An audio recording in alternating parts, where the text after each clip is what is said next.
The movie opens with a teacher telling his students that in life, certain things happen unexpectedly, like accidents, love, or even friendship. After class, we follow two students, Cash and Ruka, as they walk home. Ruka invites Cash on a graduation trip during the holidays.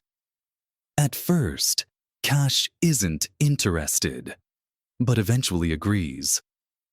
Meanwhile, we see Saki playing soccer with his friends when he notices their classmate Wada standing on the school rooftop. His face is filled with anger, and he forms his hand into a gun, pretending to shoot the students one by one. The next morning, another student, Yoshi, arrives late to school as usual. She walks into an empty classroom, finding only Mr. Shinn, the teacher. He explains that her classmates are in another room and asks her to deliver a CD to them. She agrees, and he praises her with a strange gesture, tapping her forehead twice. Suddenly, her eyes change color to a pale gray. Yoshi heads to the other classroom, where her classmates are laughing, playing, and taking pictures together. Without thinking, she walks straight to the media player and plays the CD Mr. Shinn gave her. The screen fills with bizarre, abstract visuals, shifting, geometric shapes, random movements, and unsettling images of blinking eyes. The students watch intently, hypnotized by the nonsense imagery. When the video ends, something horrifying happens. Yoshi calmly walks to the balcony, climbs over the railing, and jumps to her death. Shock and fear sweep through the room. One student pulls out his phone to call the police, but before he can, he suddenly bites into his own wrist with brutal force, severing his arteries and collapsing dead. At that moment, Mr. Shinn enters. The students feel momentarily relieved, until he begins explaining. He tells them that many people take their own lives for known reasons, like physical or mental illness. But some do it without explanation. He then drops a chilling revelation. All of them are currently under hypnosis, triggered by what he calls hypnotic signals. There are 100 of these signals in total. If anyone performs one of them, they will inevitably be driven to kill themselves. The class now has 36 students left, and they don't know what the remaining signals are.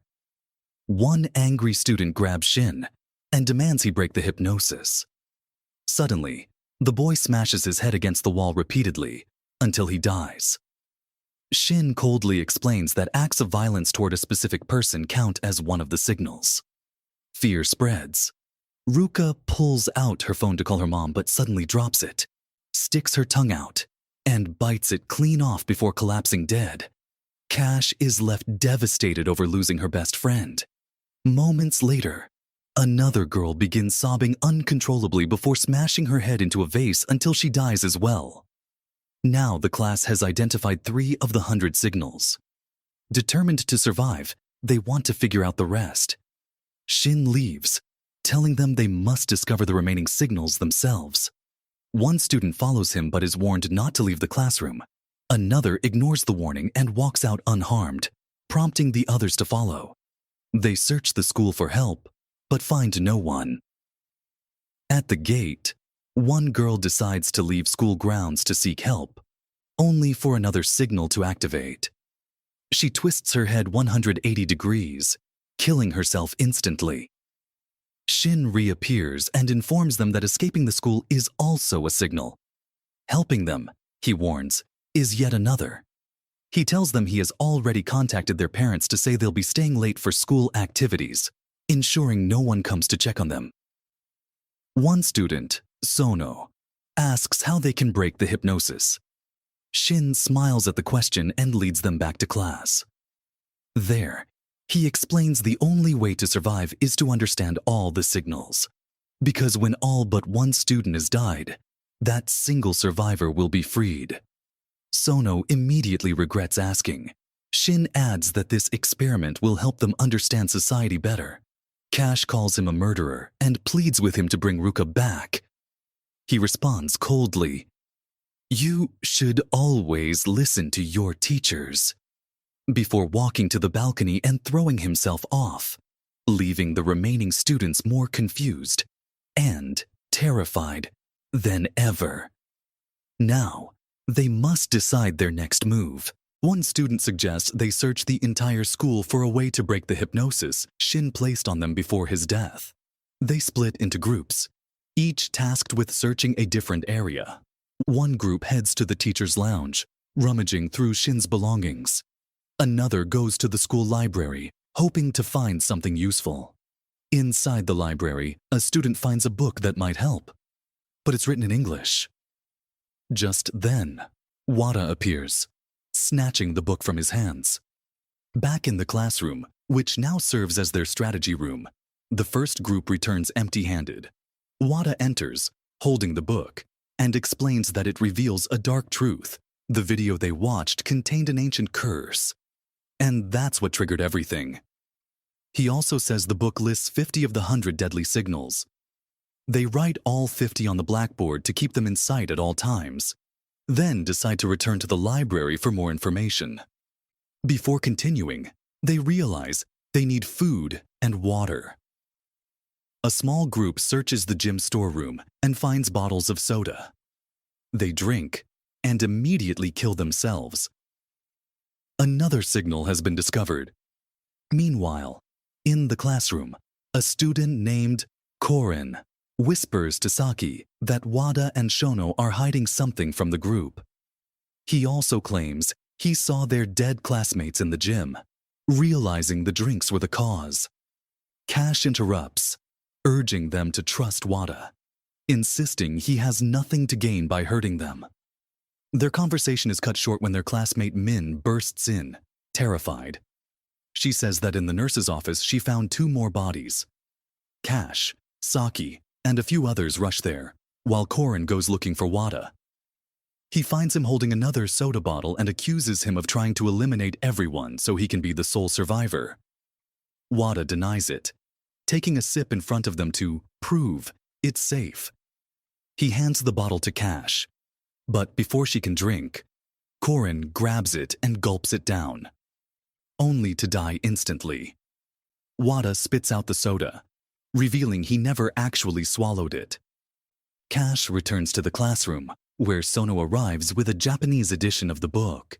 She announces there aren't 50 signals, there are 60, but refuses to share them, admitting she wants to be the only one left alive. The students reluctantly follow Wada and Sono's lead, having no better option. One student, Saya, is furious over Korin's death and blames Wada. He tries to attack him, but Saki intervenes. Sono then positions 6 students around Saya, standing as the 7th herself, and orders them to point at him. As soon as they do, Saya drops dead, revealing another signal. If 7 people point at someone in the center, that person dies instantly. Seeing this, Cash panics and runs. Saki, who secretly loves her, chases after her, but Min stops him, wanting him for herself. He refuses and runs after Cash. We cut to the music room, where a boy and girl are alone together, sharing an intense, romantic gaze. This eye contact triggers yet another signal, causing them to kill each other. Cash and Saki, watching from the doorway, add this to their growing list of signals. They write down everything they know, plus the signals Shinn had revealed earlier. Cash then learns that Min joined Sono out of jealousy, manipulated into targeting Cash. Soon, 7 students surround Cash, ready to point and kill her. At the last second, Saki bursts in, forcing them to back off. Cash warns the group that if more than one person survives until dawn, they will all die. The rules demand there be only one survivor. Suddenly, Wada reappears wearing a waterproof suit. Knowing the soda is a deadly signal, he sprays it onto the group, killing everyone instantly, except Cash, Saki, and a 3rd student Haru, simply because the soda runs out. Wada leaves to find more, spotting a corpse and collecting its blood. Another signal. Saki confronts Wada, recalling how, as children, Wada once asked him to stay by his side until death. Wada offers him the blood, asking him to die with him. Cash arrives to stop him, but Haru intervenes, attacking Saki to prevent him from drinking. That attack triggers yet another signal, killing Haru instantly. Saki and Cash carry Haru's body to lay it with the others. In a quiet moment, Saki confesses his love for Cash. He tells her he has 2 pills that can break the hypnosis. But there are 3 survivors. 2 will take the pills, and the 3rd will remain until morning. Leaving her his phone and a note, he goes to Wada, pretending to propose they both take the pills and survive together. When Wada tries to take his pill, Saki smirks. It's just a placebo. He sacrifices himself, attacking Wada until they both die, ensuring Cash is the sole survivor. Cash, heartbroken, carries Saki's body to rest beside the others. She opens his phone to find a heartfelt video he recorded with their friends. Tears stream down her face as the police finally arrive. Too late, as always. News spreads of the H, and that's how a simple day at school turned into a nightmare of mind control and death. What would you have done if you were one of them? Don't forget to like, subscribe, and join me next time for another story you'll never forget.